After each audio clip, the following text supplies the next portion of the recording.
trees bear strange. I feel the answer. I feel like there is no one answer. I feel like there are answers. I feel like the approach is multi-layered. I feel as though we have to challenge the value system that exists on all the fronts when it comes to Black life, whether it's as it's viewed by the justice system, the police, and even as it's viewed by each other. I think there's a level of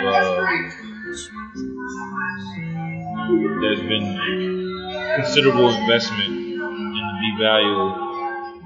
devaluing of Black life, and that's nothing new. I mean, that's something that's as American as apple pie. Strange fruit hanging from the poplar trees, Scent of magnolia, sweet and fresh. Then the sudden smell People are not burning flesh. Here is a fruit I am not an animal. for the crow, Stop killing us. We are good for the people. rain to fall. Our healing will come from us acknowledging what's going on. Black Lives Matter is not a cry for help. It's not a cry for you to love us. It is a cry for us to say that we are here. We are alive, we are breathing, we are God created. That's what we are saying. So the healing will come from, most important, when we as blacks acknowledge ourselves as living beings, people who matter, people who deserve to breathe.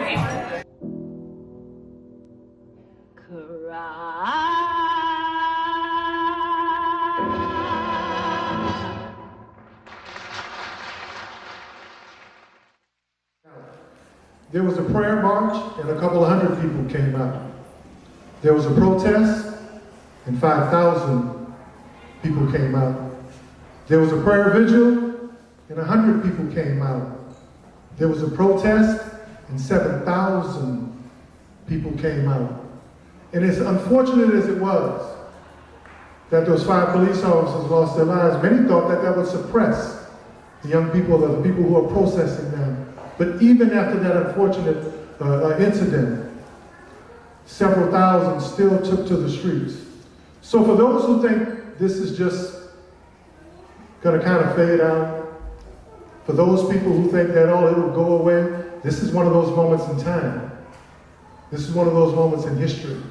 And I think about the young people, and many who are protesting today, I think about the Negro spiritual, it says, we shall overcome. What's the song that we shall overcome? And what's the next part? It says when? It says we shall overcome when? Someday. Was that yesterday? Was that the middle passages when the British journalist Malcolm Farr said that in many cases over 1 million black lives a year were lost during the middle passages in that last hundreds of years? Was that when Harriet Tubman had her Underground Railroad, when hundreds of thousands were lynched to kill? Was that, when was that someday? Was that Malcolm X and Martin Luther King and their call to end police brutality?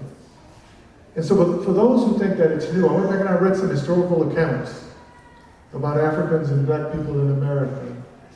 And one of their quests through every movement was to end what? Was to end what? They wanted to end police brutality. So this isn't new. And yes, we have a lot of wonderful officers, and we have a lot of great people. And violence only begets violence. But the answer to the song, We Shall Overcome, what's going on in America now, it's unacceptable to say someday. The young folks that are marching, and many who are marching about this movement right now, but they don't want to hear about your policy. They don't want to hear your excuses. They just want the killing to stop. Well, I'll say that again. They just want the killing to stop. And they want accurate numbers in America. So why is it the only entity where the FBI and national organizations don't keep statistics on the amount of killings of people who are shot by police? But when it's the reverse, it says, well, who you gonna believe, me or your lying eyes? So at some point, justice, it's not about justice for blue lives or black lives or brown lives. Justice is justice for all lives. Basically, I think there's a little bit more outrage currently from other communities because they see it now. So we have social media, just more coverage of the brutality. However, it's a little bit difficult to understand because even during like the civil rights movement, there was media coverage then, right? We saw dogs, we saw the water hoses and all of those sorts of things. But I think after a lot of years of not really having purview to what's been happening in our communities, there's a new generation of young people who are seeing this and becoming more aware, and also other folks that maybe missed the memo initially, that we are having this type of experience in our communities. So I really do think that social media has allowed for everyday people to become street journalists and has basically giving more people purview to what's going on. However, I do not think that this is new outrage in the African American community. We've always been aware, we've always been impacted, and the hip hop community has most certainly talked about this ad nauseum. Like they talk about our relationship with law enforcement. So I don't think that part is new, but for some communities, this is a new experience. I think there's a lot of elements to that. When we talked on your show, we talked about specifically the hip hop generation growing up in an age of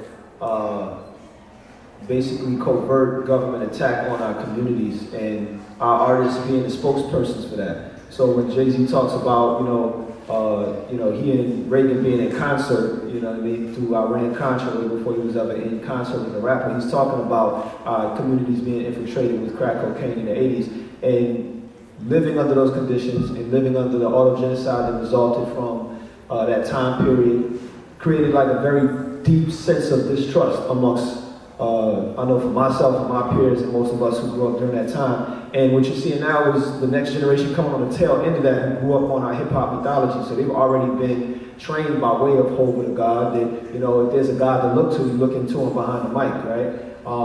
And a lot of the institutions the society has upheld for hundreds of years have slowly whittled down to almost naught at this point. So they can't find salvation necessarily in the school. Can't find it definitely in the prison system that the schools are being, divested from so that the prison system can stand, right?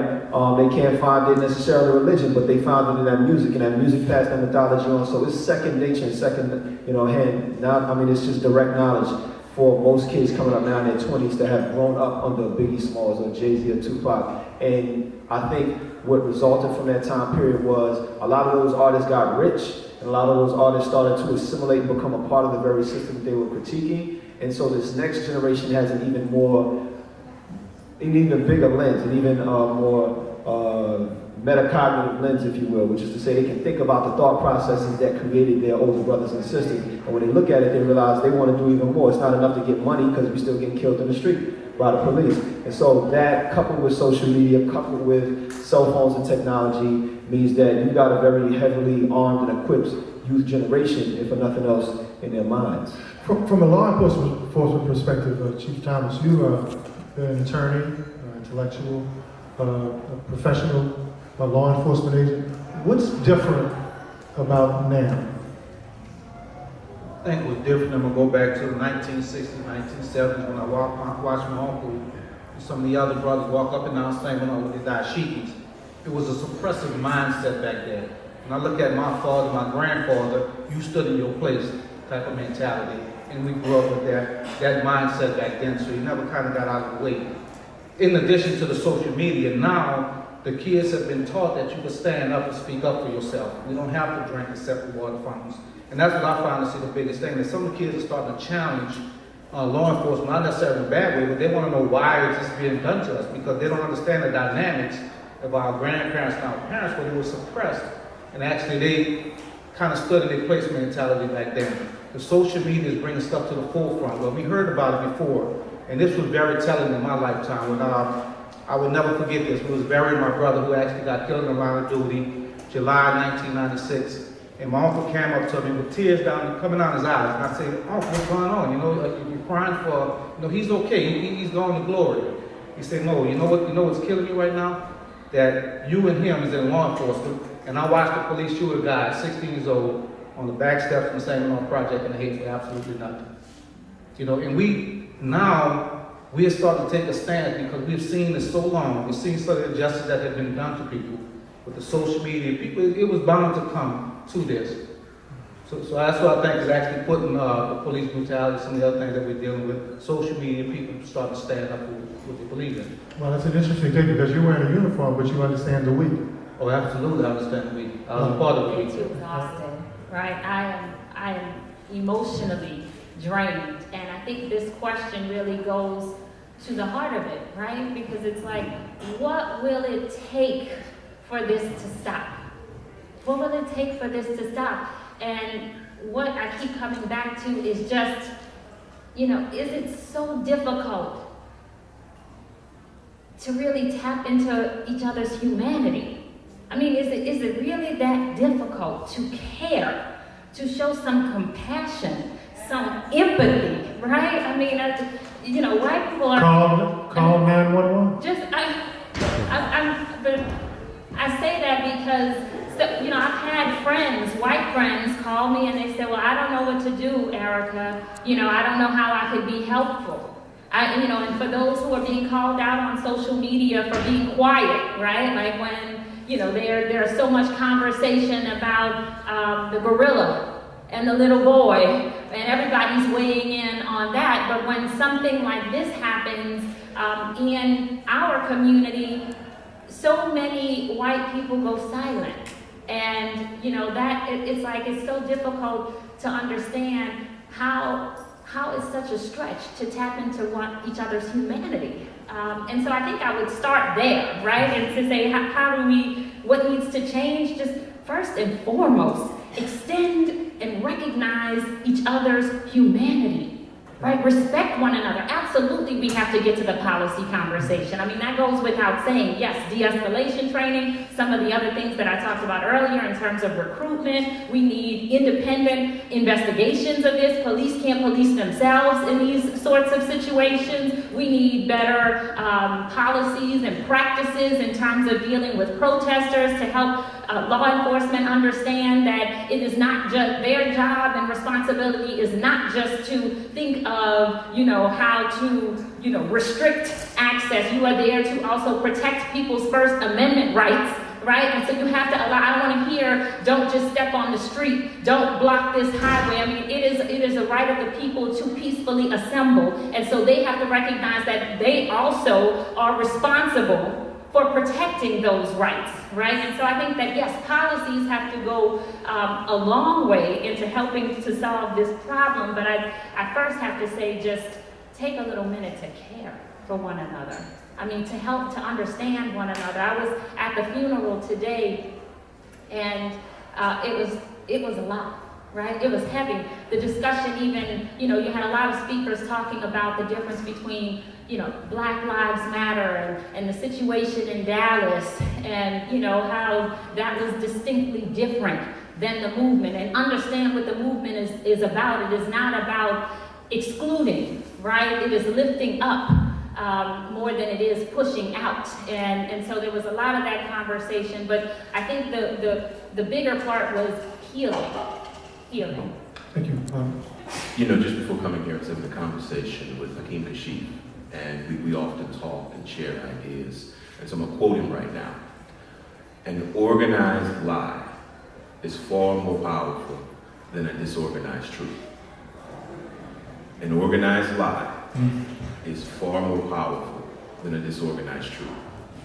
And I'm going to answer your question, but I want to bridge why I bring that up, because when you asked the question earlier about why do these things now matter, I think we also have to take stock and inventory and how we have viewed ourselves over the last 50 or some odd years. After the Civil Rights Movement, there were a number of people that thought they achieved the American dream, that didn't do the service or recognize the shoulders of the giants that they stood on. And so they moved on. They thought they were immune to some of the social injustice, some of the economic disparities, some of the other things that were plaguing the rest of the community. And those things were forgotten. And it wasn't until, as some folks mentioned earlier, social media became a part of it, and we became more aware of what was going on in our community that we decided to pull focus. And that's what I think is the big takeaway now. So what makes it important now is that we are refocusing because we are realizing that these things haven't changed.